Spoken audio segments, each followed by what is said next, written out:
అందరికీ నమస్కారం. నేను మీ సూర్య Sunil. Welcome to Makar TV Telugu. ఈ వీడియోలో మనం కుంభరాశి వారికి 138 రోజుల పాటు మీనరాశిలో వక్రంలో సంచారం చేయబోతున్న శని భగవానుడు ఎటువంటి ఫలితాలను ఇవ్వబోతున్నారు, అలానే కుంభరాశిలోని నక్షత్రాల వారికి శని భగవానుడి యొక్క వక్రగతి సంచారం అనేది ఎటువంటి ప్రభావాన్ని చూపిస్తుంది అనేది ఈ వీడియోలో తెలుసుకుందాం. అయితే ఈ వీడియో ప్రారంభించే ముందు మీ అందరికీ ఒక చిన్న గమనిక. ఈ వీడియోలో నేను చెప్తున్న విషయాలన్నీ కూడా కేవలం గ్రహాల గోచారాన్ని ఆధారంగా చేసుకుని మాత్రమే చెప్తున్నాయి. ఈ ఫలితాలు అనేవి మీకు ఎంత మేర వర్తిస్తాయి అనేది తెలుసుకోవాలి అంటే మీ జాతకంలో జరుగుతున్న దశ అంతర్దశలు కూడా కీలక పాత్రని పోషిస్తాయి. వీటి గురించి తెలుసుకోవడానికి మన ఛానల్లో లైవ్ కండక్ట్ చేస్తుంటాము. ఆ లైవ్లో పార్టిసిపేట్ చేస్తే మీకు జరుగుతున్న దశ అంతర్దశలు ఏంటి, వాటి యొక్క ప్రభావం, అలానే గోచార ప్రభావం మీ మీద ఎంతవరకు ఉంటుంది అనేది తెలుసుకోవచ్చు.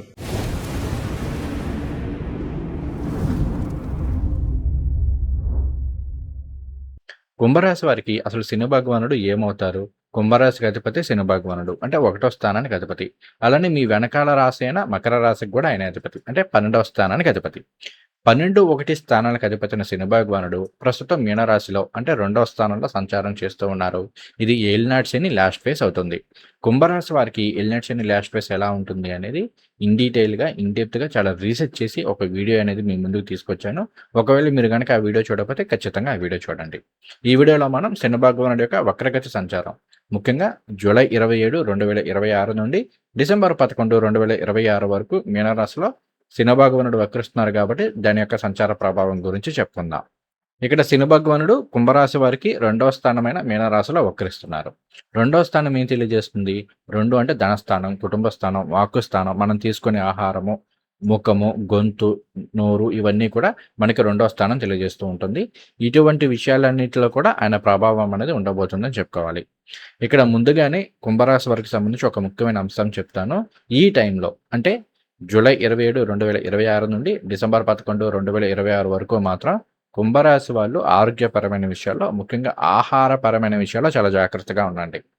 ఇక్కడ మనకి శని భగవానుడు 2వ స్థానంలో వక్రించడంతో పాటు జన్మరాశిలోనేమో రాహు యొక్క సంచారం జరుగుతుంది. 6వ స్థానంలో గురువుగారి యొక్క సంచారం జరుగుతుంది కాబట్టి ఇది కాస్త జీర్ణాశయ సమస్యల్ని ఎక్కువ ఇచ్చే అవకాశాలు ఉన్నాయి.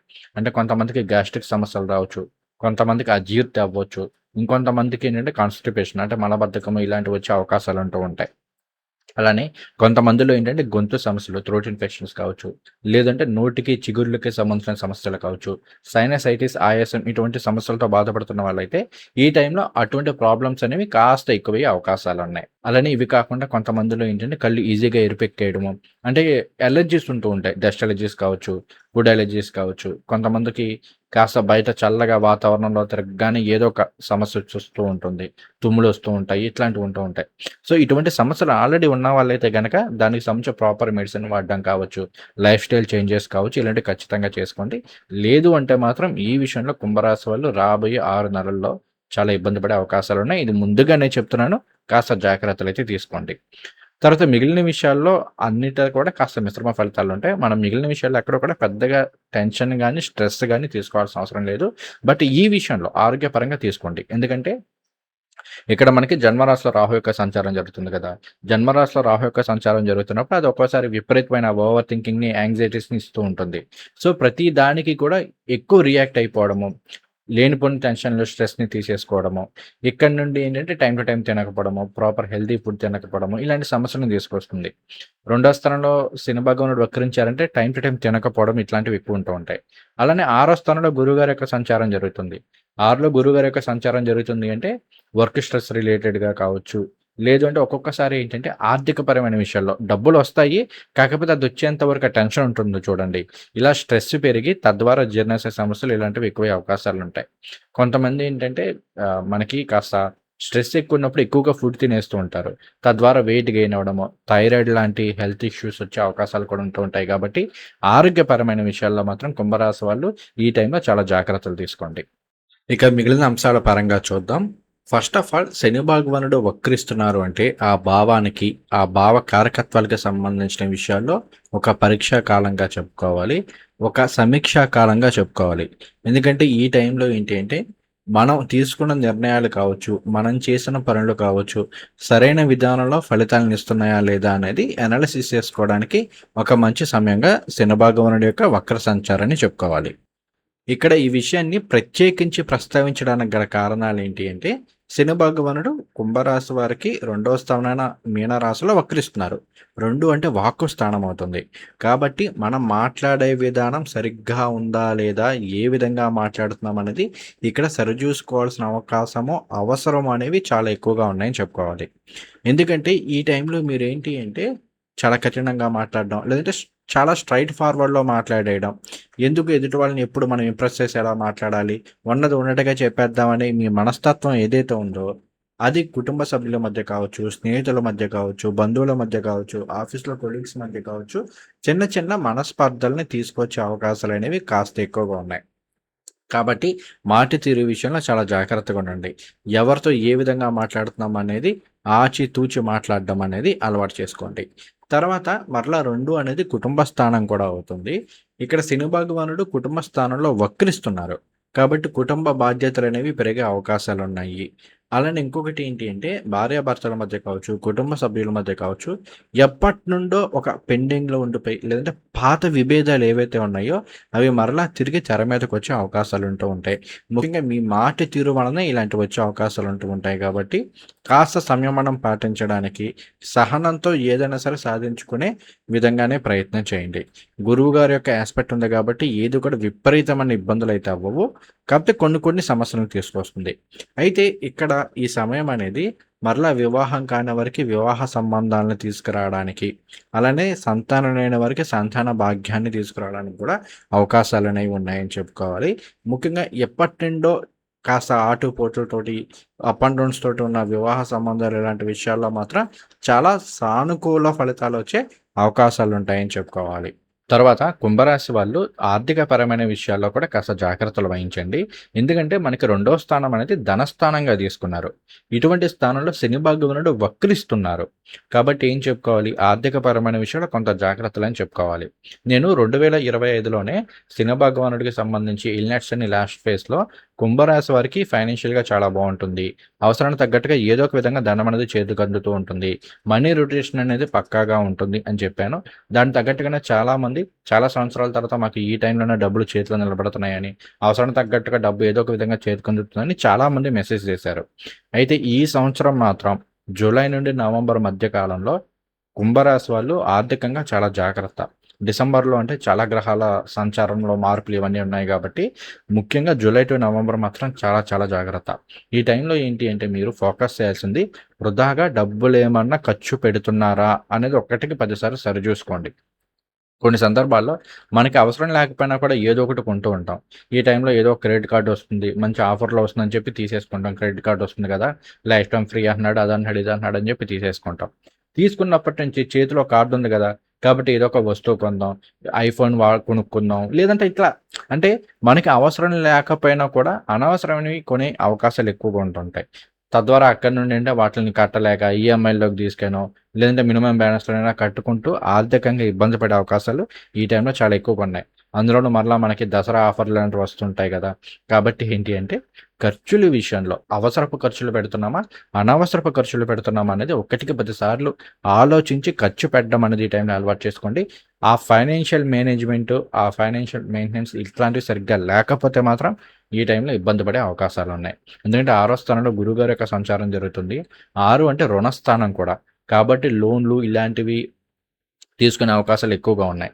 అవసరానికి తీసుకుంటున్నామనుకోండి, ఇంట్లో శుభకార్యక్రమం ఏదో జరుగుతుంది, దాన్ని తీసుకుంటున్నాం. లేదంటే ఆరోగ్యం బాలేదు, దానికి సంబంధించి ఏదో తీసుకుంటున్నాం. ఇలాంటివి తీసుకోవచ్చే గానీ, మనకేదో వచ్చేస్తున్నాయన్న ఉద్దేశంతోటి అనవసరంగా తీసుకుంటే మాత్రం చాలా ఇబ్బంది పడే అవకాశాలున్నాయి. కాబట్టి ఈ విషయంలో కుంభరాశి వాళ్ళు కొంత జాగ్రత్త. అలానే ఇంకొకటి ఏంటంటే, ఈ టైంలో వర్క్ స్ట్రెస్ పెరగడము, మనం పడ్డ కష్టానికి తగ్గ ప్రతిఫలితం రాకపోవడం, అంటే ప్రమోషన్‌లు ఇలాంటివి రాకపోవడము, ఇట్లాంటివి జరిగే అవకాశాలు కొంత ఎక్కువ ఉంటూ ఉంటాయి. తర్వాత మనం కెరియర్ గురించి తెలుసుకుందాం. ఈ టైంలో కుంభరాశి వారికి కెరియర్‌లో స్ట్రెస్ అనేది చాలా ఎక్కువగా ఉండే అవకాశాలున్నాయి. పని ఒత్తిడి పెరుగుతుంది. పని గంటలు పెరుగుతాయి. పనిలో టార్గెట్లు పెరుగుతూ ఉంటాయి. సరే ఇంత కష్టపడుతున్నాము. దీనికి సంబంధించి మనకేమైనా ప్రమోషన్‌లొస్తున్నాయా? లేదా ఇంక్రిమెంట్‌లొస్తున్నాయా? అంటే అవి మాత్రం కాస్త వాయిదాలు పడే అవకాశాలున్నాయి. ఈ నెలలో మనకి ప్రమోషన్ ఎక్స్‌పెక్ట్ చేస్తే అది ఒక 2, 3 మంత్స్‌కి గాని రాకపోవచ్చు. అలానే ఆఫీస్‌లో రాజకీయాలు పెరుగుతూ ఉంటాయి. సహోద్యోగులతోటి మనకి మాట పట్టింపులు ఇలాంటివి పెరుగుతూ ఉంటాయి. మన ముందు స్నేహితులుగా నటిస్తారు. మన వెనక గోతులు తవ్వే అవకాశాలు ఉంటూ ఉంటాయి. అలానే తర్వాత కాంట్రాక్ట్ ఉద్యోగులు కావచ్చు, చేతి వృత్తిదారుల వాళ్ళు కావచ్చు, వీళ్ళకేంటంటే ఆ పేమెంట్లనేవి కాస్త లేట్ అయ్యే అవకాశాలున్నాయి. అయితే ఇక్కడ ఒక విషయం గుర్తుపెట్టుకోండి. చాలామంది ఈ టైంలో జాబ్ చేంజ్ అయ్యేందుకు ప్రయత్నాలు చేస్తూ ఉంటారు. అవేంటి అంటే చివరి వరకు వస్తాయి. చివరిలో ఆగిపోతూ ఉంటాయి. సో, నా సలహా ఏంటి అంటే ఇక్కడ మీరు ఏదో వర్క్ స్ట్రెస్ ఉంది కాబట్టి, దానికి తగ్గ ప్రమోషన్ ఇంక్రిమెంట్‌లో రావట్లేదు కాబట్టి జాబ్ చేంజ్ అయ్యే బదులు, ఈ టైంలో మీ స్కిల్స్‌ని ఇంప్రూవ్ చేసుకోవడానికి ప్రయత్నం చేయండి. ఎందుకంటే శని భగవానుడు రెండో స్థానంలో వక్రిస్తున్నారు. రాస్యాధిపతి ద్వితీయంలో వక్రిస్తున్నారు కాబట్టి, మనకి సంబంధించి మన ఆలోచనలు, మన వ్యక్తిగత సంబంధించిన విషయాల్లో కూడా ఇంప్రూవ్‌మెంట్ అనేది చేసుకోవడానికి, అలానే మన టాలెంట్‌ని, మన స్కిల్స్‌ని ఇంప్రూవ్ చేసుకోవడానికి ఇది చాలా మంచి సమయం. కాబట్టి ఏంటి అంటే, మీ కెరియర్‌కి సంబంధించి ఏదైనా కొత్తగా కోర్స్ నేర్చుకోవడానికి కావచ్చు, మీ స్కిల్స్‌ని ఇంప్రూవ్ చేసుకోవడానికైనా ప్రయత్నాలు చేయండి. ఇలా ప్రయత్నాలు చేస్తూ మీరేదైతే హార్డ్ వర్క్ చేస్తున్నారో, నవంబరు, డిసెంబర్ నెలలకొచ్చేసరికి చాలా మంచి శుభ ఫలితాన్నిస్తుంది. ఇక్కడెక్కడా కూడా శని భగవానుడు కష్టపడుతున్నాడు గదండీ! కష్టపడడానికి తగ్గ ప్రతిఫలితం ఇవ్వట్లేదంటే, ఆయన ఆలస్యంగా ఇస్తారు తప్ప ఇవ్వకుండా ఉండరు. కాబట్టి మీరు ఏదైతే ఈ 4, 5 నెలలు కష్టపడతారో, దానికి సంబంధించిన రిజల్ట్ మీకు నవంబరు, డిసెంబర్ ఆ తర్వాత వస్తుంది. చాలా మంచి సాలరీ ఇంక్రిమెంట్లుంటాయి. మంచి ప్రమోషన్‌లుంటాయి. చాలా చాలా బెటర్ అవుతుంది. ఇక్కడ మీరు ఎఫర్ట్స్ పెట్టడానికి మాత్రం ఎక్కువ ప్రయత్నం చేయండి. అలానే మీ స్కిల్ సెట్‌ని ఇంప్రూవ్ చేసుకోవడానికి ప్రయత్నం చేయండి. ఐటీ ప్రొఫెషనల్స్‌కి వీళ్ళకి ఆన్‌సైట్ ఆపర్చునిటీస్ లభించే అవకాశాలు ఈ టైంలో కాస్త ఎక్కువగా ఉన్నాయి. మొన్నటి వరకు ఈ వీసా ప్రాసెస్ ఇలాంటి ఆటిలో ఇబ్బందులున్నా అవి ఈ టైంలో చాలా వరకు సార్ట్ ఔట్ అయ్యే అవకాశాలున్నాయి. అలానే నెట్‌వర్క్‌లో గ్రోత్ ఉండే అవకాశాలంటూ ఉంటాయి. మీకు తెలిసిన కనెక్షన్స్ ద్వారా నూతనంగా ఉద్యోగం వచ్చే అవకాశాలు కూడా ఉన్నాయని చెప్పుకోవాలి. తర్వాత మనకి మీనరాశిలో సంచారం చేస్తున్న శని భగవానుడు ఆయన 3వ దృష్టితోటి వృషభ రాశిని యాస్పెక్ట్ చేస్తారు. మన కుంభరాశి వారికి ఇది 4వ స్థానం అవుతుంది. 4వ స్థానం ఏం తెలియజేస్తుంది? 4 అంటే గృహస్థానం, మాతృస్థానం, విద్యాస్థానం, వాహన స్థానం, సౌఖ్యస్థానం అంటే మన కంఫర్ట్స్‌ని వీటిని తెలియజేసే స్థానంగా 4వ స్థానాన్ని చెప్పుకోవాలి. ఈ స్థానాన్ని యాస్పెక్ట్ చేసిన శని భగవానుడు వక్రించి చూస్తున్నారు కాబట్టి ఫస్ట్ ఆఫ్ ఆల్ ఇంటికి సంబంధించి కావచ్చు, వాహనానికి సంబంధించి కావచ్చు, ఏమైనా సమస్యలున్నాయి, రిపేర్‌లు ఏమైనా ఉన్నాయి, వాటిని సార్ట్ ఔట్ చేసుకోవడానికి, వాటిని క్లియర్ చేసుకోవడానికి ఈ టైం అనేది చాలా బాగా కలిసొస్తుందని చెప్పుకోవాలి. అలానే విద్యార్థులకి సంబంధించి తీసుకుంటే ఎవరికైతే ఈ బ్యాక్‌లాగ్‌లు ఇలాంటివి ఉన్నాయో వాటిని క్లియర్ చేసుకోవడానికి ఈ టైం అనేది కాస్త మంచి ఫలితాలను ఇస్తుందని చెప్పుకోవాలి. చదువు పరంగా బాగానే ఉంటుంది. అయితే ఇక్కడ జన్మరాశిలో రాహు యొక్క సంచారం జరుగుతుంది కాబట్టి విద్యార్థులకు ఒక్కొక్కసారి ఏంటంటే కొన్ని కొన్ని పరిచయాల వలన చదువు మీద నుండి వేరే వేరే వాటి మీదకి మైండ్ డైవర్ట్ అయ్యే అవకాశాలు ఉంటాయి కాబట్టి కాస్త ఏకాగ్రత అనేది ఉండాలి. కాస్త ఫోకస్డ్‌గా అయితే చదువుకోవాలి. ఈ యొక్క విషయాన్ని విద్యార్థులు గుర్తుపెట్టుకోండి. తర్వాత అమ్మగారి యొక్క ఆరోగ్యానికి సంబంధించి కావచ్చు, లేదంటే అమ్మగారితో మనకున్న రిలేషన్‌కి సంబంధించి కావచ్చు. అంటే గతంలో వాళ్ళకి మనకి ఏమన్నా చిన్న చిన్న మనస్పర్ధలు, మాట పట్టింపులు ఇలాంటివి వచ్చుంటే అవి ఈ టైంలో తీర్చుకోవడానికి, సార్ట్ ఔట్ చేసుకోవడానికి చాలా ఫేవరబుల్ టైమ్ అని చెప్పుకోవాలి. అయితే ఇక్కడ కుంభరాశి వాళ్ళు మాట తీరు విషయంలో జాగ్రత్త. కొన్ని కొన్ని సందర్భాల్లో ఏమవుతుందంటే ఎప్పుడో చాలా కాలం క్రితం మీకు మీ అమ్మగారికో, లేదంటే మీకు మీ అత్తగారికో ఏవో చిన్న చిన్న మాట పట్టింపులు వచ్చుంటాయి.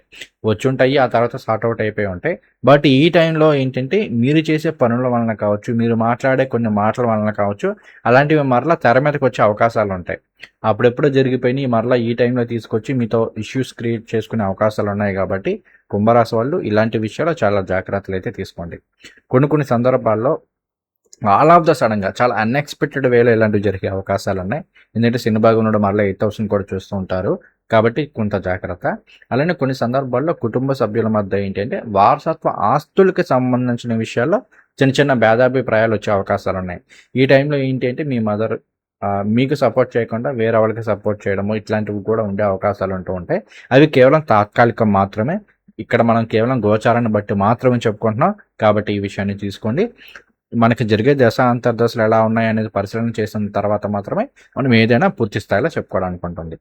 తర్వాత ఇంకొకటి ఏంటి అంటే ఈ టైంలో మన కంఫర్ట్స్‌కి సంబంధించి డబ్బులు వృధాగా ఖర్చు పెట్టే అవకాశాలు ఎక్కువగా ఉన్నాయి. ఈ విషయాల్లో జాగ్రత్త.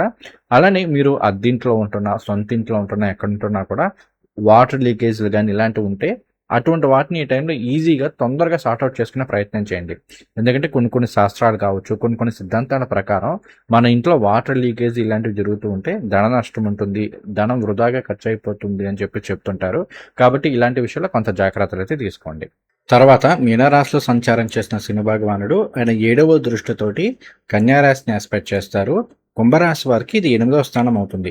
8 అంటే ఆయుష్ స్థానము, ఆకస్మిక విషయాలను తెలియజేసే స్థానం, గుప్త విద్యలు, జననాంగాలు వీటిని తెలియజేసే స్థానం.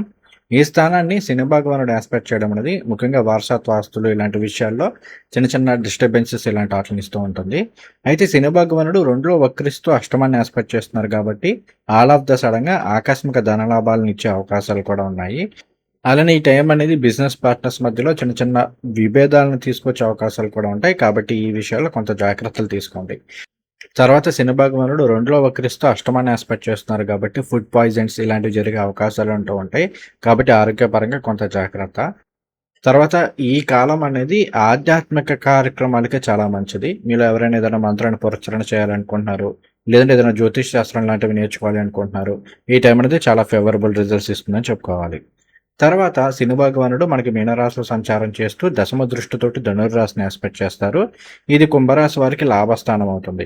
ఎప్పుడైతే శని భగవానుడు వక్రించి యాస్పెక్ట్ చేస్తున్నారో ఫుల్ఫిల్మెంట్ ఆఫ్ డిజైర్స్ అంటే ఆత్మ సంతృప్తి ఇలాంటివి కాస్త తగ్గే అవకాశాలు ఉన్నాయి. ఒక్కోసారి ఈ టైంలో కుంభరాశి వాళ్ళకి ఏంటి అంటే అంతా బాగానే ఉన్నా ఏదో తెలియని దిగులు, అంటే లైఫ్లో సక్సెస్ కాలేకపోతున్నాము, డబ్బు వచ్చినట్టు ఖర్చు అయిపోతుంది, సేవ్ చేసుకోలేకపోతున్నాము, ఫ్యామిలీలో కాస్త చిన్న చిన్న డిస్టర్బెన్స్ ఉంటూ ఉన్నాయి, ఎందుకు నేను సుఖంగా ఉండలేకపోతున్నాను, ఎందుకు నేను అనుకున్నవి ఏవి జరగట్లేదు అన్న దిగులు, టెన్షన్ ఇలాంటివి ఎక్కువ ఉంటూ ఉంటాయి. దీనికి కాస్త కాలభైరవ అష్టకాలు, హనుమాన్ చాలీసా లాంటివి పారాయణ చేసుకోండి సరిపోతుంది. ఇక ఇప్పుడు మనం నక్షత్రాల వారీగా ఫలితాలు తెలుసుకుందాము. కుంభరాశిలో మనకి ధనిష్ట 3, 4 పాదాలు ఉంటాయి. వీరికి శని భగవానుడు రేవతి నక్షత్రంలో సంచారం చేయడం అనేది ప్రత్యక్తార అవుతుంది. ప్రత్యక్తార అంటే ఆబ్స్టికల్స్ అన్నమాట. అంటే ఏ పని మొదలు పెట్టినా కూడా ఒక 2, 3 సార్లు తర్వాత కానీ పూర్తి కాకపోవడము, ప్రతి పనిలోనూ ఆలస్యాలు, ఆటంకాలు అనేవి ఉండడం అనేది జరుగుతూ ఉంటుంది. దీనికి కాస్త కాలభైరవాష్టకాలు ఇలాంటివి చదువుకుంటే సరిపోతుంది. తర్వాత శని భగవానుడు ఉత్తరాభద్ర నక్షత్రంలో సంచారం చేయడం అనేది క్షేమతార అవుతుంది. ఈ టైంలో ఏంటంటే చాలా వరకు సమస్యలన్నీ తగ్గిపోయి కాస్త కుటుంబంలో లేదంటే కెరీర్ పరంగా స్థిరత్వం కావచ్చు, కాస్త మానసిక ప్రశాంతత కావచ్చు లభిస్తాయని చెప్పుకోవాలి. ఇక్కడి నుండి చాలా బాగుంటుంది. మీరు ప్రతిరోజు సుబ్రహ్మణ్య భుజంగ స్తోత్రాలు పారాయణ చేసుకుంటే బ్రహ్మాండమైన శుభదాయకమైన ఫలితాలు ఉంటాయి. తర్వాత శతభిష నక్షత్రం 4 పాదాలు కూడా మనకి మీనరాశిలో ఉంటాయి. వీరికి శని భగవానుడు రేవతి నక్షత్రంలో సంచారం చేయడం అనేది క్షేమతార అవుతుంది. అంటే చాలా వరకు యోగిస్తుందని చెప్పుకోవాలి. హెల్త్ వైజ్ కాస్త ఇంప్రూవ్మెంట్ అయితే ఉంటుంది. గతంలో ఉన్న అనారోగ్య సమస్యల నుండి కాస్త బయటపడే అవకాశాలు ఉన్నాయి. కాకపోతే ఏంటి అంటే ఏది కూడా ఈజీ మనీ ఇలాంటి వాటి కోసం ప్రయత్నాలు చేయొద్దు. అలాంటి విషయాల్లో మాత్రం ఇబ్బంది పడే అవకాశాలు ఉంటాయి. తర్వాత శని భగవానుడు ఉత్తరాభద్ర నక్షత్రంలో సంచారం చేయడం అనేది మనకి విపత్తార అవుతుంది. విపత్తార అంటే ప్రమాదాలు వీటిని ఇండికేట్ చేస్తూ ఉంటుంది. ఆకస్మిక నష్టాలను తెలియజేస్తూ ఉంటుంది. ఇక్కడ ట్రేడింగ్ చేసేవాళ్ళు చాలా జాగ్రత్తగా ఉండి ఆలద్దా సడన్గా మనీ లాస్ అయ్యే అవకాశాలు ఉంటాయి. 2 మాట తీరు విషయంలో మాత్రం శతభిష నక్షత్రం వల్ల చాలా జాగ్రత్తగా ఉండండి. మొత్తం శని భగవానుడు యొక్క వక్రత్వ సంచారం జరుగుతున్నంత కాలం కూడా మాట తీరు విషయంలో జాగ్రత్తగా ఉండండి. ప్రతిరోజు దుర్గాదేవి స్తోత్రాలు, కాలభైరవాష్టకాలు లాంటివి పారాయణ చేయడం ద్వారా చాలా అనుకూలమైన ఫలితాలు ఉంటాయి. తర్వాత పూర్వభద్ర నక్షత్రం 1, 2, 3 పాదాలు మనకి కుంభరాశిలో ఉంటాయి. వీరికి శని భగవానుడు రేవతి నక్షత్రంలో సంచారం చేయడం అనేది విపత్తార అవుతుంది. ఇక్కడ గురువు గారు కూడా 6వ స్థానంలో సంచారం చేస్తున్నారు కాబట్టి ఏంటి అంటే కాస్త ఈ లోన్లకి సంబంధించి కావచ్చు, ఆరోగ్యపరంగా గ్యాస్ట్రిక్ సమస్యలు ఇలాంటివి ఎక్కువయ్యే అవకాశాలు ఉంటూ ఉంటాయి. ఇతరులని నమ్మి గుడ్డిగా నమ్మి మోసపోయే అవకాశాలు ఉంటాయి కాబట్టి చాలా జాగ్రత్త. తర్వాత శని భగవానుడు ఉత్తరాభద్ర నక్షత్రంలో సంచారం చేయడం అనేది మనకి సంపత్తార అవుతుంది. సో ఫైనాన్షియల్గా చాలా బాగా కలిసి వస్తుంది. మంచి విజయాన్ని సూచిస్తుంది. చాలా వరకు యోగిస్తుందనే చెప్పుకోవాలి. ఈ టైంలో మీరు ఫ్యూచర్ కోసం తీసుకునే ప్రతి పని కూడా, ప్రతి డిసిషన్ కూడా పాజిటివ్ ఫలితాన్ని ఇచ్చే అవకాశాలు ఉంటాయి. కాస్త గురు స్తోత్రాలు చదువుకోండి. పరమేశ్వరుడు యొక్క ఆరాధన చేసుకోండి.